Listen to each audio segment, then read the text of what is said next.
Hello and welcome back to another episode of the Bodacious Rant with Burn and Rye.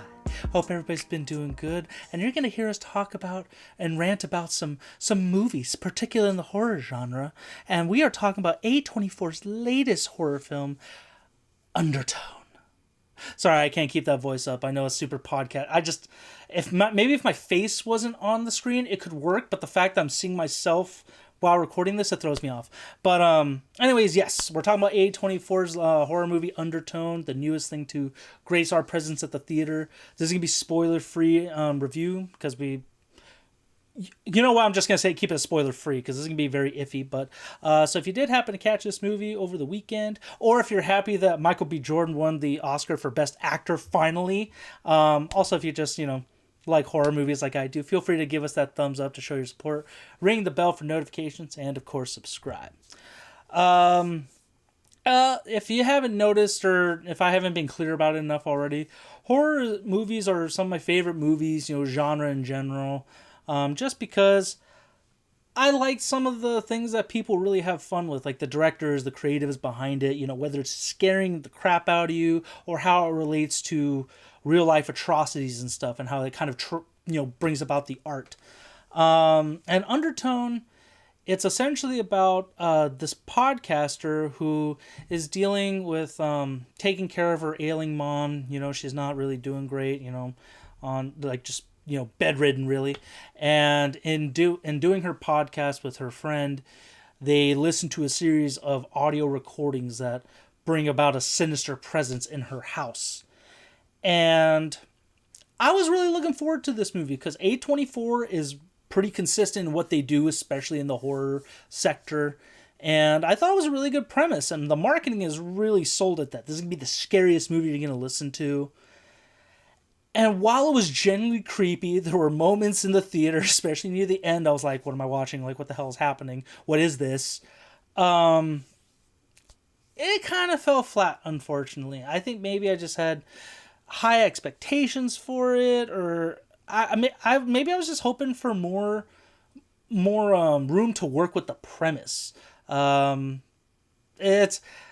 gather my thoughts on what really pinpointed me. Maybe you will help me enlighten, Burn. What did you think about this one? Did you have any expectations going for it?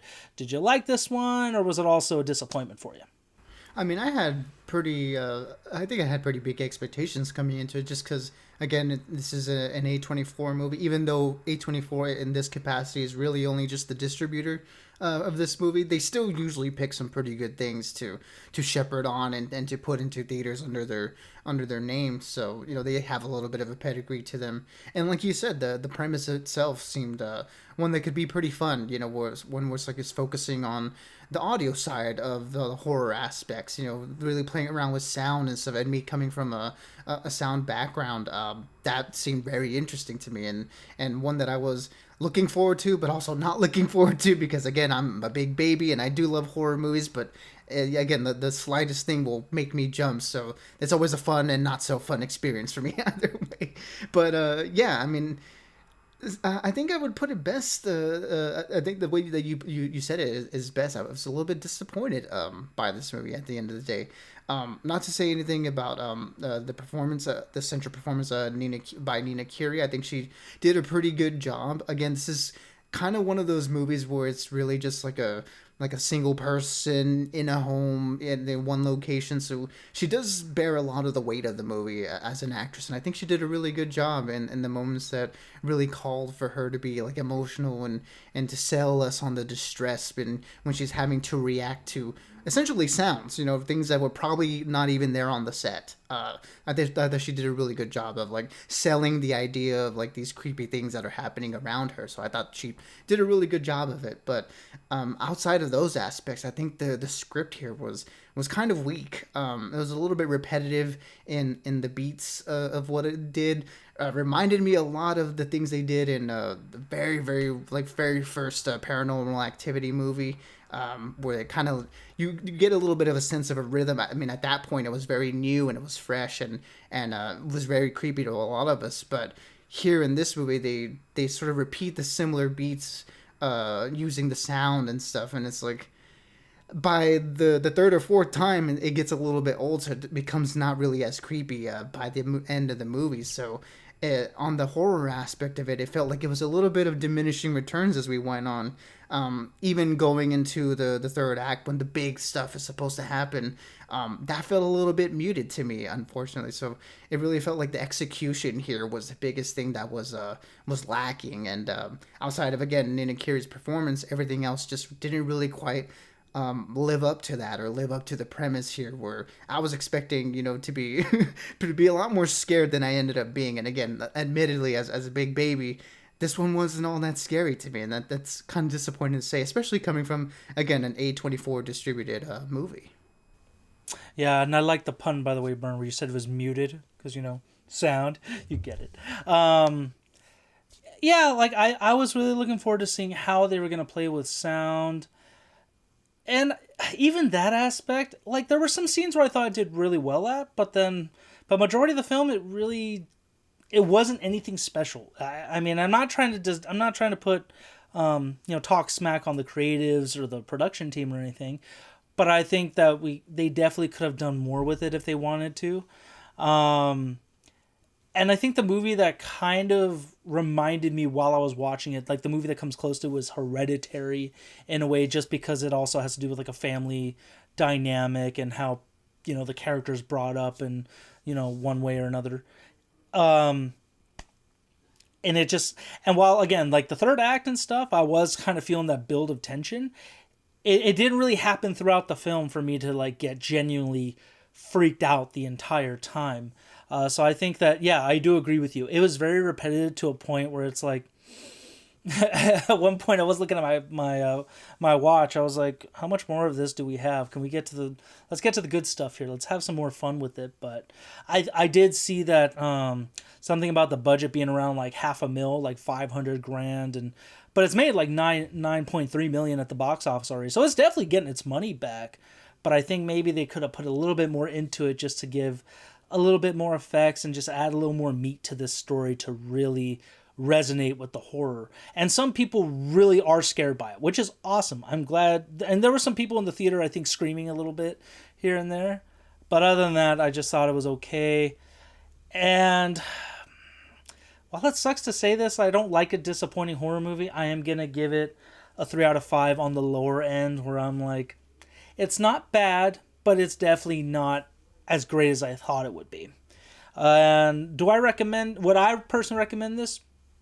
50-50. Depends on your taste in movies, I guess, or if you want something just to, maybe a decent scare. This will be okay. I think it's definitely worth it. I wouldn't say go waste it on Dolby or IMAX or anything, but it's worth at least watching once, whether it's in theater or at home, in my opinion. Yeah, I mean, it's not the scariest movie you've ever heard, which is like what the marketing slogan is for this one. And unfortunately, I wish that were the case, but I can't really say it was for me personally. But again, it does a really good job of making you appreciate the sound aspects of horror movies, which are a very big part of them. And I think the sound design here, while not being like the greatest thing ever, I mean, like a lot of other horror movies, it does a good job of setting the atmosphere and making you like pay attention to like every noise that's going on in the movie. It's just, it never went further than that, like a lot of the other aspects of the movie didn't either. So that was a little disappointing. And even on the visual aspects too, I thought it was shot fairly well. Again, you only have one location to work with. And this movie plays a lot with really fun framing of movies where there's a lot of empty space, and that's kind of what helps with a little bit of the horror anticipation of like looking in the background to see if there's like anything there or something hidden in the finer details. And so that was a little bit fun, but when nothing happens, it's kind of like, oh, okay. And then I was just kind of like looking at the background instead of the actor here. So, not to say that nothing ever does happen, but not as much as to my liking. So, again, fitting with the theme of the other issues that I had with this movie, where it was like just not enough in all these places. So yeah, for me, this one is gonna be a little bit of a harder one to recommend. For me, it's gonna have to be a 2 out of 5. It's not a horrible movie, like you said. It's not a bad movie. It's just one that I don't think really lived up to its own premise and might leave you a little bit disappointing depending on what you come into it wanting from it. So on that aspect, I think it might leave you wanting like it did for me. But hey, like for you and for me, there were definitely people that went into this movie and enjoyed it in my screening. So yeah, your mileage may vary, I guess, for this one in particular. So that's why I'm not giving it a resounding a recommendation. Yeah, that's what I'm saying. I'm like, it really depends on who I'm talking to about it. But I'm glad you did bring it up. Just real quick, I like some of the cinematography, just like some of the shots and stuff, even the stills. I thought they were interesting angles to kind of add to the atmosphere of the movie. The performance is great. I'm not going to bash them whatsoever. But I feel like there are definitely better low budget movies that succeed. For instance, Host that came out during COVID.